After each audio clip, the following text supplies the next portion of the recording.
Hello नमस्कार. आज होतं आमच्या बाबांचे श्राद्ध म्हणजे सासऱ्यांचे श्राद्ध होते, तर त्यांना पुरणपोळी खूप आवडायची म्हणून पुरणपोळीचा बेत केला होता.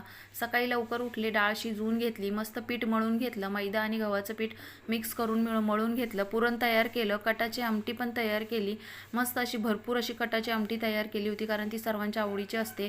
छोट्या छोट्या नैवेद्यासाठी 5 पोळ्या केल्या, नैवेद्यासाठी छोट्याच पोळ्या केल्या, बाकी सर्व पोळ्या मोठ्या केल्या. 1 तासात मी स्वयंपाक कसा रेडी केला तुम्ही पाहू शकता. पुरणपोळी रेडी झालेली आहे, सर्व पुरणपोळ्या तयार केल्या.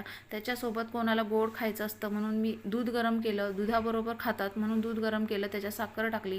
इथं मी पकोडे पण 2 टाईपचे बनवलेले आहेत, एक उडदाचे पकोडे बनवलेले आहेत, एक मुगाच्या डाळीचे पकोडे बनवलेले आहेत.